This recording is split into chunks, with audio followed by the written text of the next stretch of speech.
இது ஒனி நியூஸின் உலக செய்திகள். செய்திகளை வாசிக்கும் நான் கனிஷ்கா குணபாலன். முதலில் தலைப்பு செய்திகள். G7 மாநாட்டின் போது கனடாவின் பிரதமர் மார்க் கார்னி உக்ரைன் ஜனாதிபதி வோலோடிமிர் ஜெலன்ஸ்கி சந்திப்பு குறித்து முக்கிய அறிவிப்புகள் வெளியீடு. தமிழகத்தில் தங்கியுள்ள இலங்கை அகதிகளை நாட்டிற்கு அழைத்து வருவது குறித்து கலந்துரையாடல். அவசரமாக தரையிறக்கப்பட்ட ஏர் இந்தியா விமானம். இந்தியாவின் விமானத்துறையின் பாதுகாப்பு குறித்து மீண்டும் கேள்வி. நிபந்தனையற்ற சரணடைதல் கோரிய டொனால்ட் ட்ரம்ப். ஹைப்பர்சோனிக் ஏவுகணைகளால் பதிலளித்த ஈரான். பிரித்தானியாவுக்கு மருத்துவர் வேலைக்காக வந்துவிட்டு உணவகங்களில் வேலை பார்க்கும் வெளிநாட்டவர்கள். வெளியான அதிர்ச்சி தகவல். தொடர்வன விரிவான செய்திகள். G7 உச்சிமாநாட்டின் முக்கிய தருணமாக கனடா பிரதமர் மார்க் கார்னி மற்றும் உக்ரைன் ஜனாதிபதி வோலோடிமிர் ஜெலன்ஸ்கி இடையிலான சந்திப்பு கவனத்தை ஈர்த்தது. இந்த சந்திப்பின் போது கனடா உக்ரைனுக்கு $4.3 பில்லியன் கனேடிய டாலர் மதிப்பிலான உதவியை உறுதியளித்துள்ளது. இதில் $2 பில்லியன் நேரடியாக ஆயுதங்கள், ட்ரோன்கள், குண்டுகள் மற்றும் இராணுவ வாகனங்களை வாங்குவதற்கும் 4வது தலைமுறை இராணுவ தேவைகளுக்காக நேட்டோ பாதுகாப்பு செலவில் சேர்க்கப்படும் என அறிவிக்கப்பட்டது. மீதமுள்ள $2.3 பில்லியன் யுத்தத்தில் முற்றிலும் சேதமடைந்த உக்ரைனின் உட்கட்டமைப்புகளை மறுசீரமைக்க கடனாக வழங்கப்படும். இந்த கடனுக்கான வட்டிப்பணம் ஐரோப்பாவில் முடக்கப்பட்டுள்ள ரஷ்ய சொத்துக்களிலிருந்து பெறப்படும் என்பது குறிப்பிடத்தக்கது. சந்திப்பின்போது சமீபத்திய ரஷ்ய தாக்குதல்களால் 12 பேர் உயிரிழந்ததும் மேலும் 130 பேர் காயமடைந்ததும் விவாதிக்கப்பட்டது.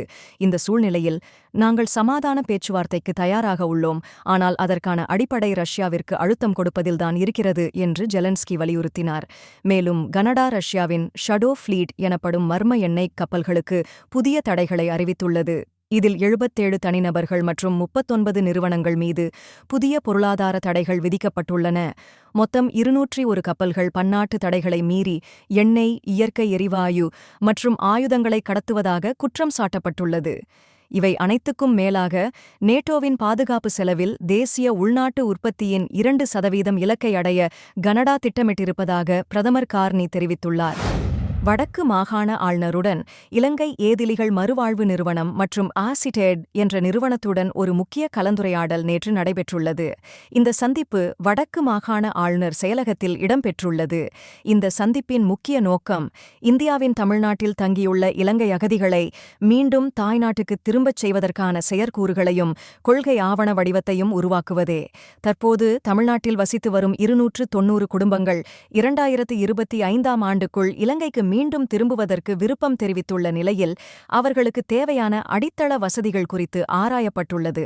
ஆனால் அண்மையில் சில சம்பவங்கள் இந்த மீள்குடியேற்ற செயற்திட்டத்தில் சவால்களை ஏற்படுத்தியுள்ளன. இதை மிகுந்த பொறுப்புடன் கையாண்ட இலங்கை அரசாங்கத்தின் நடவடிக்கைகள் கலந்துரையாடலில் பாராட்டப்பட்டது. இதேவேளை கடந்த 10 ஆண்டுகளில் மேற்கொள்ளப்பட்ட மீள்குடியேற்ற திட்டங்களை மேலோட்டமாக பார்வையிட்டும் அதன் சரியான செயல்பாடுகளுக்கு அமைச்சரவை அங்கீகாரம் பெறும் அவசியம் விவாதிக்கப்பட்டது. இந்த நோக்கத்தில் இலங்கை ஏதிலிகள் மறுவாழ்வு நிறுவனமும் மாகாணமட்ட கலந்துரையாடல்களின் அடிப்படையிலும் ஒரு ஒற்றுமையான கொள்கை ஆவணம் தயாரிக்கப்பட்டு ஜனாதிபதியின் பார்வைக்கு சமர்ப்பிக்க தீர்மானிக்கப்பட்டுள்ளது.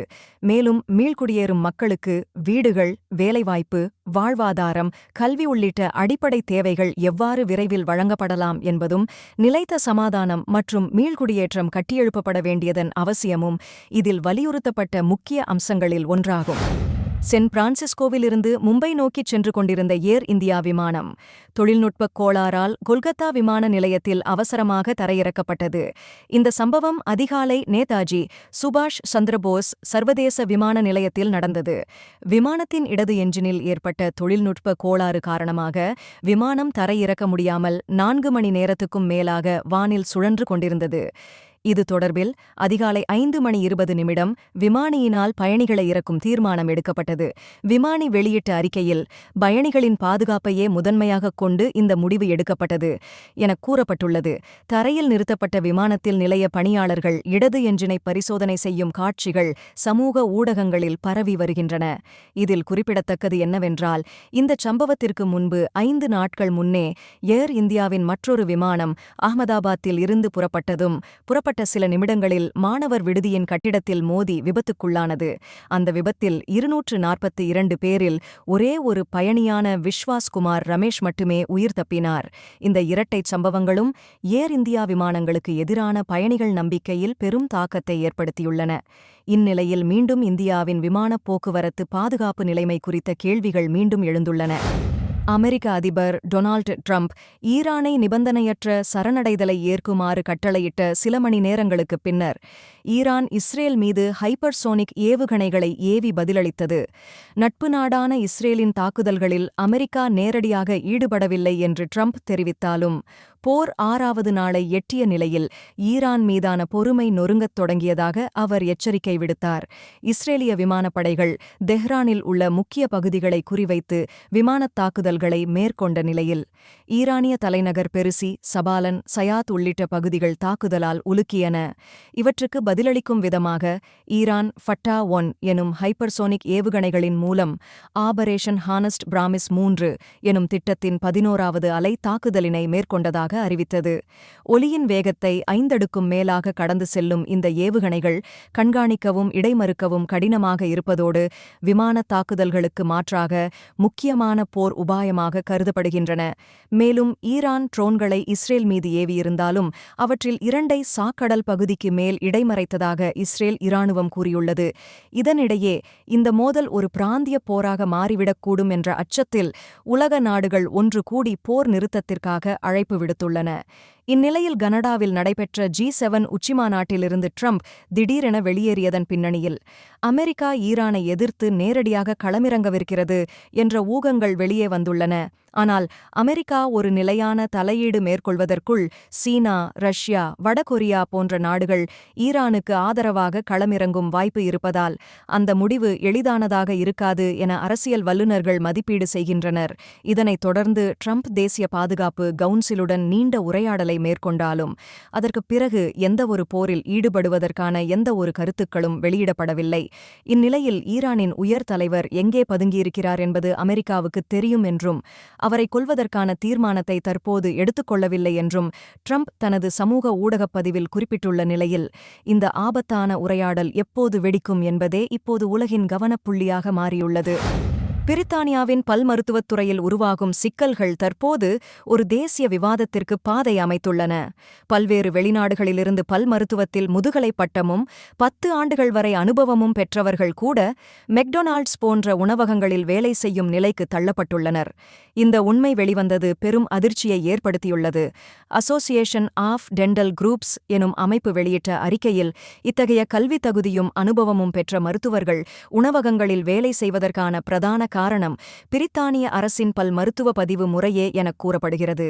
வெளிநாடுகளில் பல் மருத்துவம் படித்தவர்கள் பிரித்தானியாவில் மருத்துவம் செய்ய அனுமதி பெற ஓவர்சீஸ் ரெஜிஸ்ட்ரேஷன் எக்ஸாமினேஷன் எனும் 2 பகுதிகள் கொண்ட ஒரு கடுமையான தேர்வை எழுதி வெற்றி பெற வேண்டும். ஆனால் அந்த தேர்வுக்கான இடமே கிடைக்காமல் தவிக்கும் நிலை உருவாகியுள்ளது. தற்போது வெளிநாட்டு பதிவு செய்யும் தேர்வுக்கு சுமார் 6000 பல் மருத்துவர்கள் காத்திருக்க ஆண்டிற்கு 2 முறை மட்டும் நடைபெறும் தேர்வில் வெறும் 600 பேருக்கே இடம் கிடைக்கும் என்பது பரிதாபமான செய்தியாகும். இதனிடையே NHS அமைப்பில் மட்டும் 2749 பல் மருத்துவர் பணியிடங்கள் வெற்றிடமாக உள்ளன. 4.5 மில்லியன் மக்களுக்கு தேவையான பல் மருத்துவ சேவை கிடைக்காத நிலையில் தகுதி பெற்ற மருத்துவர்கள் உணவகங்களில் வேலை செய்யும் நிலைக்கு தள்ளப்படுகின்றன. கல்வி, திறமை, அனுபவம் இருப்பினும் ஒரு தேசத்தின் அலட்சியமான போக்கால் மருத்துவர்களின் கனவுகள் சிதைந்துவிடும் நிலையில் இந்த தேர்வு முறையை உடனடியாக மாற்ற வேண்டும் என அசோசியேஷன் ஆஃப் டென்டல் குரூப்ஸ் அமைப்பு வலியுறுத்தி வருகிறது. நீங்கள் இதுவரை கேட்டது ஒனி நியூஸின் இன்றைய பிரதான செய்திகள். மேலும் இது போன்ற செய்திகளை தொடர்ச்சியாக அறிந்து கொள்ள ஒனி நியூஸுடன் இணைத்திருங்கள்.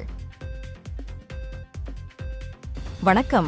ஒனி ஆப்புக்கு வரவேற்கின்றோம். உலகம் முழுவதும் உள்ள தமிழர்களை இணைக்கும் ஒரு தமிழர் தளம்.